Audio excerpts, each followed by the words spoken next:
Android Sue Time Travels Through. Chapter 10. They traveled at night to avoid the curious eyes of the city dwellers, and by morning they arrived at the Rutherford Hotel. The renovations to the hotel seemed to be finished, and even though it was just before dawn when the building should have been dark and quiet, there were lights on in some of the windows, and they could see people moving around inside. Before I came through the time portal, it was 2 o'clock in the afternoon, but when I got to this side it was night, and I don't know precisely what time it was, but it must have been early in the evening because there was a lot of traffic in the streets and people on the sidewalks, said Sue to the others. So, depending on what time we go through the portal, it may be as much as 12 hours earlier when we arrive. They climbed up the fire escape on the side of the building to the roof, and Ziff pulled himself up using the same pulley and cord system he used to escape Lugita's lab. The sky was getting light now. They would wait until an hour before sunset to make their way into the building and through the air duct to where the time portal would appear. They again transferred energy to Ziff and had it stand watch while they went into recharge mode, lying out in the bright sunshine. When Ziff woke them up, Sue could see that it was only mid-afternoon. Ziff was not equipped with speech, so to communicate with him, Sue had to plug into his conduit and have him transfer the information to her digitally. One word came through: Lugita. Ziff says Lugita's nearby, Sue told the others. They each quickly went to one side of the roof and looked over the edge, trying to spot Lugita. Lycone shouted, "There she is!" pointing across the street at Lugita watching the building. The others ran to Lycone's side and saw Lugita with a big white bandage across one side of her face, covering one eye. Unfortunately, Lugita saw them too. "She must have known the portal would be returning here and figured we would be here to meet it," said Ed. When they looked over the side of the building again, they could see Lugita walking toward the fire escape. "We've got to find a place to hide until dark. How well do you know the inside of this building?" Tish asked Sue. "I still have the building diagram in my memory, but it's the building as it will be in the future, not as it is now. There is something I remember from when I first came to this time that may be of help," said Sue. "This way." Sue led them to a door set flat into the roof leading inside the hotel. The door was unlocked. They opened it and peeked into the hallway below. No one seemed to be in the hallway, so they slowly began going down the stairs. They passed a few doors along the hall and came to a door which was narrower than the others. This door was unlocked. They all crowded inside what seemed to be a small closet. Inside the closet were cleaning supplies, mops, brooms, and buckets. The air smelled sharply of ammonia. Listening at the door from inside the closet, they heard the roof door open as Lugita came down the stairs. She turned the knob of every door she passed, intending to search any unlocked room for androids. When she tried the knob of the second door, the door opened and a very large, intimidating woman with a frown on her face said in a loud voice, "What do you want?" I thought this was my room," stuttered Lugita. The woman flipped open a cell phone, pressed a button, and spoke into it saying, "Yeah, my name's Brenda Swanson. I'm staying at the Rutherford Hotel in room 304, and there's a strange-looking bandaged woman trying all the room doors looking for unlocked ones." "Yeah, I'll keep her here till you come." Then to Lugita, "You wait in here." The woman pulled Lugita into her room and shut the door. Soon the band of androids heard someone coming down the hall and knock at the large woman's door. When the door opened, they heard a man's voice ask, "You call the police?"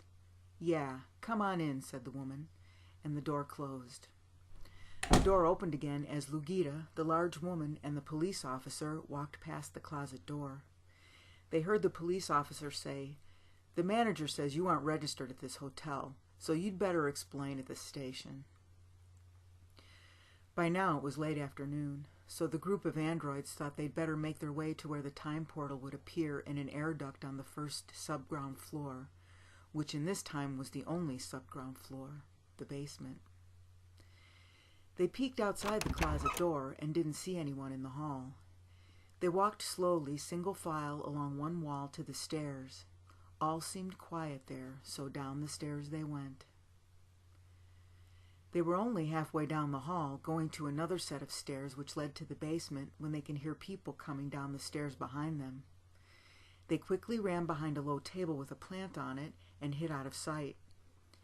Ziff was not quick enough to get out of sight, and a young boy bounding down the stairs ahead of his parents spotted Ziff on the floor. He immediately ran up to Ziff, thinking him some sort of toy, and tried to pick him up. Ziff is very heavy and couldn't easily be picked up by a small boy. His parents came down the stairs, and the boy said, "Look, Dad, a robot! Can I have him?" "No, son, leave it where it is. Some other little boy probably forgot and left it there. You don't want to take someone else's toy," said the man to his son. The small family walked on and into the lobby of the hotel at the end of the hall. The band of androids again began moving down the hallway toward the stairs to the basement. Listening at the top of the stairs, they could hear some people talking below. They waited until all was silent, then made their way down the stairs. This floor also had rooms where people were staying. Past the first door down the hallway was the grate to the air duct where the time portal would appear. They unscrewed the grate and all climbed into the duct, pulling Ziff up last.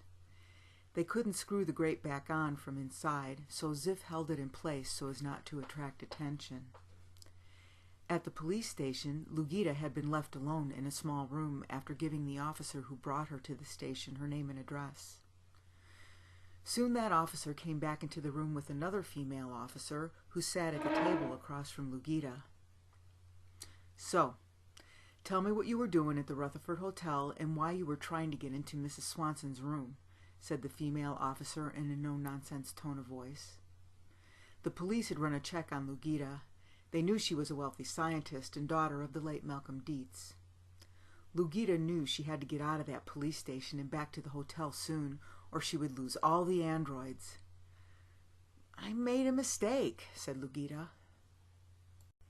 "Look, are you charging me with something? Am I under arrest? I have important work at my lab I need to get back to now. A complaint has been made, and we need to fill in all the little blanks on our report before we can let you go," said the officer. "So, why were you at the Rutherford?" All Lugita could think about was getting back to the Rutherford and stopping the androids before she lost them all through the time portal. "I just made a mistake, that's all. I thought I knew someone in that room. Yeah, that's right. I thought a friend of mine was in that room. She told me that was the room she was staying in." The officer didn't believe Lugita for a minute, but there was only a complaint. They hadn't actually caught Lugita doing anything illegal, so they had to let her go. Back at the hotel, the band of androids were still in the air duct waiting for the time portal to appear. Tish was in front, about 12 feet into the duct. According to her calculations, the time portal should appear a few feet in front of her any time within approximately the next 6 hours. They took turns watching the spot where the portal would appear for signs of its presence, that blurred shimmering look to the air the portal creates. Once they spotted the portal's presence, they had only 5 minutes for them all to get through before it moved on to somewhere else, and their chance to get back to their own time was lost. Some hours passed. They periodically heard people walk down the hallway past the grate, but no one stopped.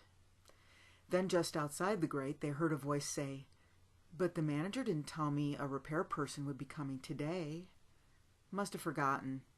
The problem's inside this air duct here," said the familiar voice of Lugita. "There it is," said Tish excitedly. She had been watching for the appearance of the time portal and saw the air begin to blur and shimmer just inches in front of her. Everyone else was looking the other way, back down the air duct. Lugita was trying to remove the grate, but Ziff was holding it tight from the inside. Sue, who was closest to Ziff at the entrance to the air duct, said, "You all go through the portal, and I'll hold off Lugita until Ziff and I can get through behind you." Sue crawled back down the air duct toward Ziff as the others passed through the time portal. Lugita pried off the grate with Ziff still gripping the bars. Ziff crashed to the floor in a shower of sparks, and all the lights on his readouts went dark. Sue could do nothing for Ziff now. She was in the air duct entrance, and Lugita lunged to grab her. Lugita got a hand around Sue's ankle, but Sue slipped out of Lugita's grip and dashed back up the duct and through the time portal just as it was closing. As the portal closed behind her, Sue could hear Lugita scream, "No! Come back!"